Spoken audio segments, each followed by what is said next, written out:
because we all have free choice. But what you choose is another thing. The choices you make is another thing. And what you choose to come out of your mouth is even greater. Choose your words accordingly. Think before you speak. And I know you heard that as a child. That's why I know something has happened along the way that you needed some therapeutic services for. And I don't know, I heard you've had some, but it could not have been so successful because you probably overtook the conversations and your therapist just go along with the flow because you have the money and you give this narcissist behavior. But if they were real therapists, they would do their job. They would do their job and not just collect their check for insurances or for money. They would benefit by actually seeing the results of helping you and not hindering you. Because it's preposterous for us as a people to think that any one of us ought to think the way that we think. When we see the young men that constantly go into the prison system, and the prison system was supposed to be designed to be a rehabilitation place. But you come out and you try to find a job and they tell you you you have a felony and they don't hire you. You're pushing that young man back onto the street corner because that's what they know how to do and that's what they were good at doing. But if you can take that same young man who had that same brain and street savvy to run that corner, to run your business office, they can take that same chain of command and run your office and possibly move up your corporate ladder because they have a way of designing and moving things in a blueprint way. Sometimes some people have a natural gift and you have to just sit back and allow them to designate what they see, the visions of what they see. I have talked to some of the most intelligent young men on the street corner that I know can run a Fortune 500 company. Most of marketing and branding is just a bunch of slick talking and moving. Um, and that's what they're doing on the street. Slick talking and moving, salesmanship. You see a lot of these people who selling those CDs and DVDs. If you can clean some of these young men up and put them in sales, if they didn't have the addictions, and the ones that don't even have an addiction, if you can put them in sales and get them selling some of the products of the bath bomb, some of those things, and working for you, selling some of those different products, I promise you, you'll have a grinder on your hands to build your business up. But sometimes you have to spend money to make money, and it's okay. So don't be afraid you to take the chance on uh, helping somebody out of their slavery, because sometimes the mind can be shackled down. So if he was saying something in that intent, we would all get it. But he said it was a choice. 400 years of slavery. No, no, no, no, no. That was no choice. So if you're saying the way that we constantly live sometimes will make us go back into the slave mentality, so he may have been trying to speak into, like as though he was trying to talk about our slave mentality. He wasn't ready for that conversation because he had not yet got the verbiage together. He wasn't ready for that heavy conversation because his verbiage wasn't together. He's talking about free thinking and slave mentality and all of those different things. He did not know how to word his conversation correctly, because to tell them they had free thinking, they didn't have any free thinking. They didn't have a choice. They were ripped from their country. You don't put them in the same category as we are to today. what we're able to do, and some people choices depending on the areas they are growing up in, sometimes are forced to do some things that they wouldn't do if they were given a better hand. If you grew up in a suburban area with great parents, great schoolings, great environment, you wouldn't if you grew up in the projects or in a subcomplex environment, and mom, barely hit poverty level, and or dad or parents barely hit poverty level, and you went to underprivileged school, so all, and gang environment and tug of war and all these different things. So your chances with survival may be differently, so some people make it out and some people don't. So we get that. We get that we get. All of that is self-explanatory. We get all of those scenarios. We get that there are not fair housing.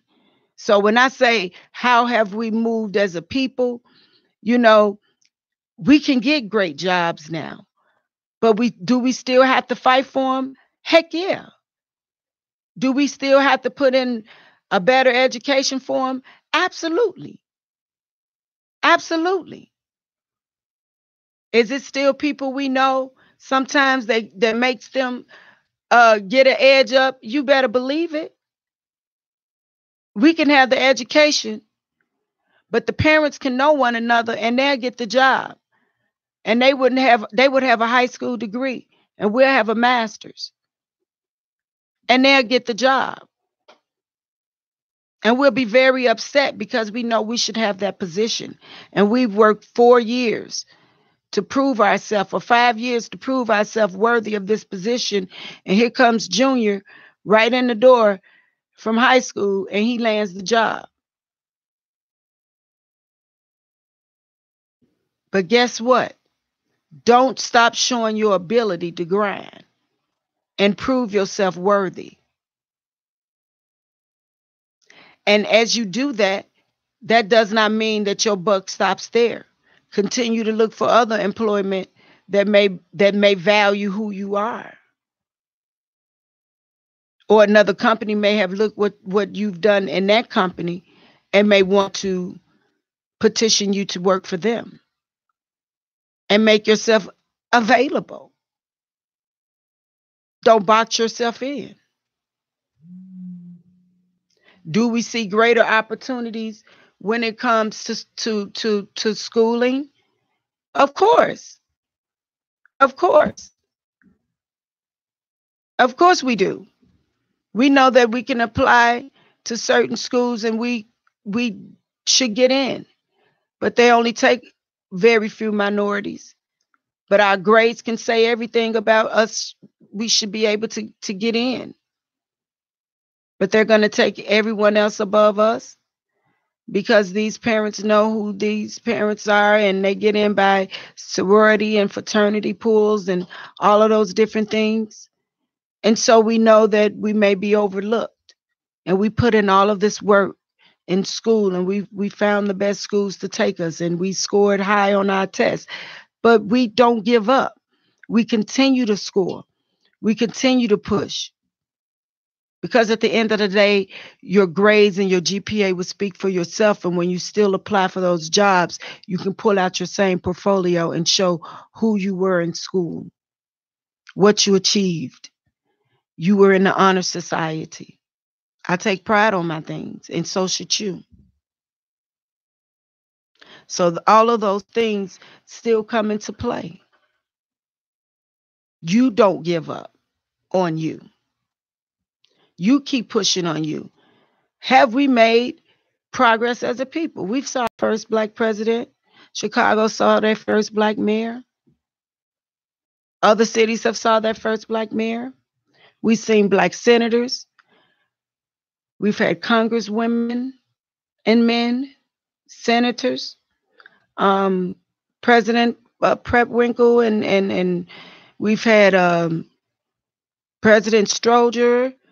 with Junior. Then we had oh, Bobby Steele, our first woman to come in. So we've seen a lot of first in Chicago and in Illinois. Um, and we're still making headway. We're still making headway. We've seen a lot of first. We've seen a lot of first. We've seen Condoleezza Rice. We've seen a lot of first. We've had Michelle Obama, our first black first lady. So we've had a lot of first in our times, and it's appreciated, and we've made a lot of headway. Colin Powell. I can keep going as I keep thinking, and even going back in our past, and I can pour from the past, pour from the future. But we've had a lot of firsts that we have actually seen in our present time. So we don't have to even dig in our past to say that we've made headway, with ourselves and for ourselves, for us not to say that what we've accomplished have not been uh, sugar coated or whitewashed, and for us to be uh, set back by one man's comment. I don't think it'll happen. I don't think it'll happen. But what we won't allow is for his comment to to be powerful. We won't allow his comment to be powerful. We won't speak it into power. Thank you, Shakita. We won't speak it into power, but we won't let it pass. We're gonna stop you and not let that comment pass, because it was shameful to us as a people, and we will not allow you to say that our ancestors were okay with stepping up to slavery. They never initiated slavery. They never chose it. They never wanted to partake in it. Um, they didn't initiate it. They didn't say enlist me. None of the above. So don't say it was a choice, because they were stolen from their country, didn't even speak this language, and fear was placed upon them to continue this slavery. I don't care how many of them it were. Fear was a factor. Fear was a deep factor in this, and no one was willing to step up to have their families executed, them possibly demasculated and killed in front of their families, and not to know that their families would not be killed because of what they acted upon. So, boo to Kanye West for me. And anybody else that thinks that we had a choice, our ancestors had a choice in this, I disregard that statement, and anyone else for even fathoming the idea of this even being true. I just cringe every time I get glimpse of any movies, or even when I went to visit the Underground Railroad, or get to see scribes, or artifacts of slavery things. And I went to see the bunkers of where the slave people had to sleep on top of one another and things like that. So I'm cringing. I'm like literally um blinking my eyes and self-reflecting on things that I've saw that our people had to endure. And it is a monstrosity, to say the least. So if you've ever experienced looking at any artifacts and seeing anything, what they had to endure, seeing any bondage, seeing any chains, seeing anything, any whips, anything of that nature, you'll never, ever, ever think it was a choice to be displayed, treated, whipped, beaten, bound, or anything. Nothing. Your foot chopped off, nothing. You'll never feel that way. Never. because right now I have freedom as a choice. If someone came and snatched me up and stole me from my family, I would be mortified. It's human trafficking going on right now today.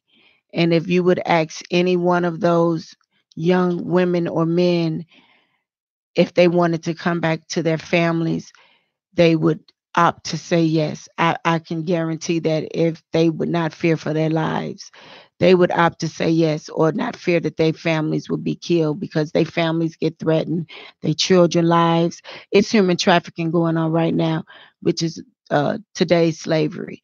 And it is a real thing. It's happening in America, and people are getting stolen and shipped overseas or another part of America and forced to perform sexual acts and pornography and things of that nature. And their families are being threatened, and their lives are being threatened. And fear is a factor in all of this. And these people are being drugged to do heinous sex acts and things of that nature, and even be drug mules. And it is not a pretty sight. It is not a pretty sight. And you have to realize, yeah, he should have researched before he even spoke. But he had research. When you're mentally when you're mentally ill or you're fighting a mental illness, sometimes you don't speak. You don't think before you speak. Your mouth kind of moves, and you're not aware of your actions. And Kanye definitely has something that is not quite placed together, and he does need some professional help to help him work through some things. When his mom Deandra passed away, I don't think he had the proper help that he needed to deal with putting some pieces back together for loss. And that's he honestly needed to put the pieces back together. He needed that. He desperately needed to put the pieces back together. I have another caller coming in. Yeah, I guess I could benefit from putting my glasses on instead of squinting, Mr. Harris. I could benefit from that. Um, but yeah, he needs to address his mental illness. I don't know if his wife patronized him, but a good helpmeet would encourage their spouse to get help, not act as though nothing is transpiring with them, or you know if they see him plummeting, you know down or crashing, she should encourage him to get the help that he needs, because he's definitely crashing. He's crashing, and he's crashing hard, and it's happened before. Every few years he go through a rant. Um, he grabbed the little girl Taylor Swift award and gave it to Beyonce. He um, did a rant right after that was the one he did right after his mom passed, when he took Taylor Swift's award. He did another rant before. It was another one he had a blow up about. Man, I can't remember it, but he's did about two blow ups, public blow ups, before, and so now this is like his third one. And so um, his family needs to address his blow ups. They need to just say, okay, look, sweetie, you have these blow ups. It's really not a good look. They're public blow ups. You need to get some help. And wife Kim should be the best person to talk to him. I don't know if she's afraid to address Kanye, and she's just there for the ride. But if you're a real wife, you sit down and you have the hard conversations with your husband. You sit there and you tell your husband what's really going on. What is the actual problem that is really persistent in his life, and you tell him that he has something to work out. And it's that easy. You know, we're not always there for the wine and the roses. Sometimes we're there for the thorn in the water. You know, sometimes we have to drink water and look at a few thorns, and just tell it like it is. Look, baby, this is what it is, and we can work through this, and let's work through this together. And that's when you can withstand for better and worse. And he'll value her more. He'll value her presence more. It's not just being a trophy wife. It's being a wife through the thick and through the thin. And that's what she needs to be right now, through the thin. Because right now he spread himself quite thinly with his fans, with his followers, just with the public eye, period. Period. Because this is not a good look. They keep saying, oh, maybe it's for sales. What sales? I'm really hoping he get no sales.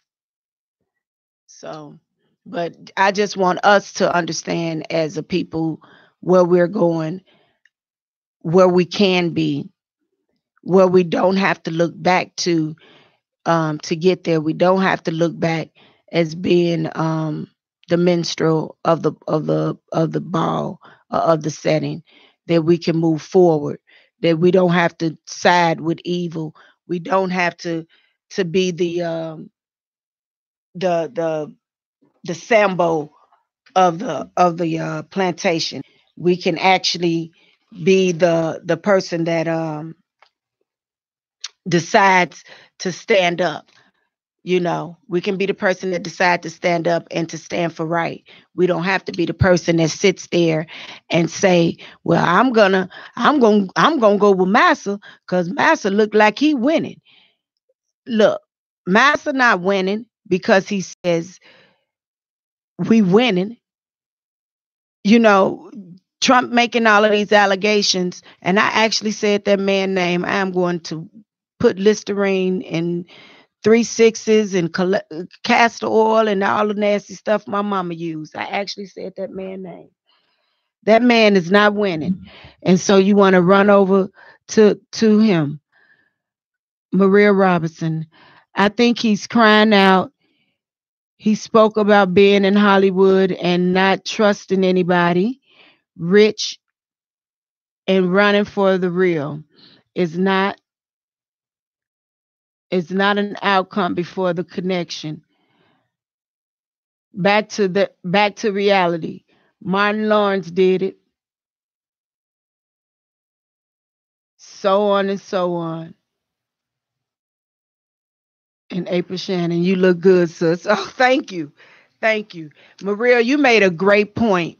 He made the comment, he did, and he made the comment also about the prescription drugs that he got. They wanted him to take it 3 times a day. He only took it once. Look, I can attest to that. I'm still on the same bottle of medication they gave me 2 months ago, going on 3 months now. You don't have to take it. That is free choice. You don't have to take it as many times, but that does not give you a reason to lash out and say ludicrous things. I haven't lashed out and said anything ludicrous about my people, any other race, anything that was degrading or demeaning to people. So why should he? So I didn't understand that comment that he made. I didn't understand the comment that he made with that. I didn't understand what he was going with that. He made that comment on TMZ. Hey, look, they gave me prescription medication and told me to take it 3 times a day. I didn't take it 3 times a day. I only took it once in a week. Hey, I got free will, free choice. I didn't understand that comment. And that was just, that didn't do anything for me, because you take prescription medication or not, does not give you the right to say I have free choice, and that excuses 400 years of slavery. And yes, Chris Tucker made a run. Dave Chappelle made a run.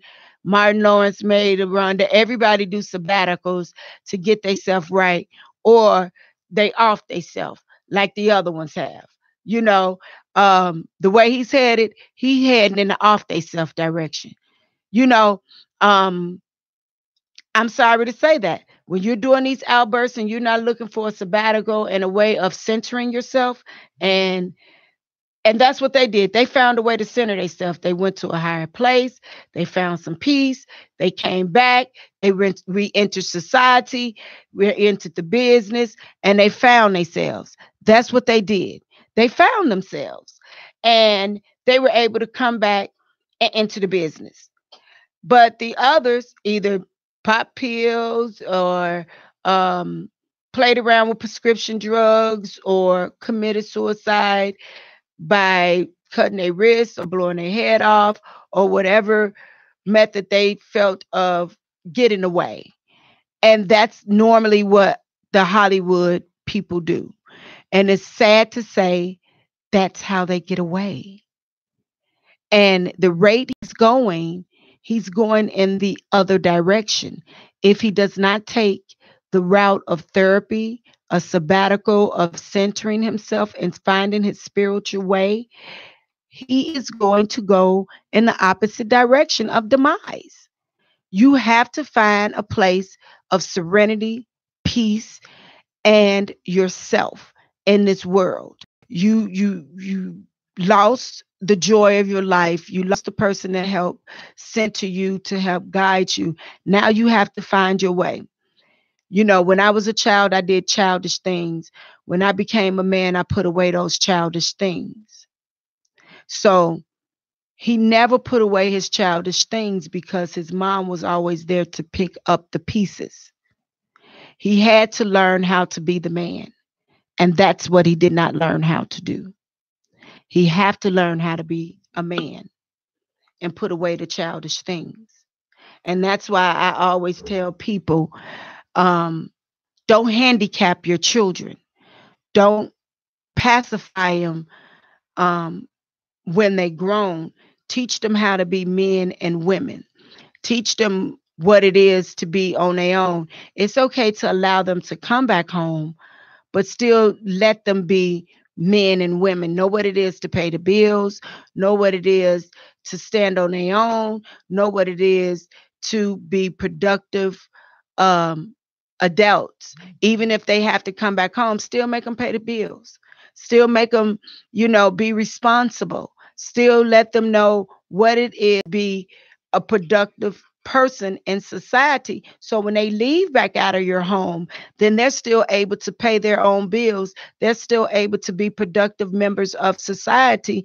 They still able to know what it is to be out here in the world of paying bills, because if they get too comfortable in your house, not paying anything, not doing anything, when they go back out there into that real world, then they're going to be shell shocked. They're going to have PTSD to the real world. That's what we call, shell shock back then. PTSD is the new word for shell shock, So that's what they become. They have PTSD to paying bills. It's like, oh my God, I'm in the real world. Oh, this is what light bill feel like, gas bill, phone bill, rent. Yeah, let them have some responsibility back at home. And then they would know what it feels like to be responsible. And so he never knew what it was to be responsible. Even though he was making his money, mom was still helping make major decisions. And so when mom died, things fell apart.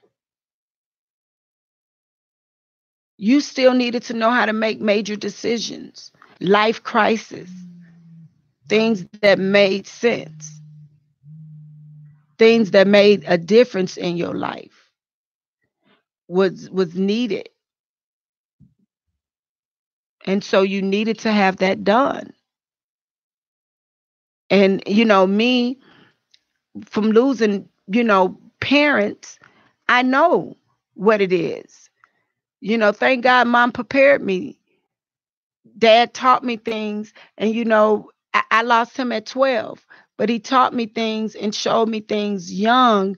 And I don't know, was that God having him to show me the things young to prepare me, and so the basics and the life skills that he showed me was almost for a lifetime in my 12 years. And so I carried those tools and talks with me because it was like a lifetime of lesson in my 12 years, which meant a lot. He showed me what type of man to look for, how they should care for me, how to drive, so many different things. So it was just one of those things that you wanted to know. So it made a world of difference. It made a world of difference. So you have to know what to look for and who to look for when you're even trying to look for the next things in your life. So that's why I say bring them up on milk, bring them up, don't bring them up on bread when you're raising these kids, because he got left somewhere, in between stages, and this is the act out that we get with somebody on a major platform. This is the act out. And that's why I want us to have these conversations with our family, where we're moving at as a people, show where we've progressed, and then where can we be. So have these conversations with your families. Have these conversations. If whether they're short conversations or nice conversations that you have at the table. I know you guys have gotten away from family style dinners, but try to get back to them at least once a week. I used to try to make it my business to have family style dinners, and I still do. Even now. It's important because I want to know where heads are, the headspace is. So, um, let's see where we are with chewing the fat. We got about what, 5 more minutes or so? Okay. Okay, we got a few more minutes. So even if we have these conversations with our families, we want to leave it open ended as well. We want to be able to hear back from our youth. When our youth begin to speak, don't shut them out. My youngest daughter always say, "Ma, you never listen." I say, "I'm listening, but I want you to make sense when you're talking. So I'm gonna listen again, and I want you to make sense when you're talking back to me." Let's see what's going on. It's saying this phone is running hot. I tell her I want you to make sense when you're talking back to me. And so when I say that to her, then she rephrases what she's saying to me. And I do that because sometimes there's a lack of communication between adult and child. And when that happens, you want the message to be clear between you and the child so that you're not um, assuming what the child is saying and or taking offense to what's being said, and vice versa. Because I don't want her to be offended by what I'm saying to her either. I really don't. I want her to understand what I'm saying to her, and I have her best interests at heart. So when I think she's offended, I come back to her and I let her know I'm not trying to offend you, but this is what I'm saying. So because I want my message to be clear, not offensive, because it means a lot to me that she's getting the message, because the message that I want to have expressed to her is a life lesson that I want her to pass down to her children. So I don't want the message to be missed or offensive, but I want it to be heard and understood so that one day she can pass it down to her children. So it means a lot for me for that reason. And so a lot of us have to start to understand what is what we're saying out of our mouths should not be offensive to our children, but be understood by our kids.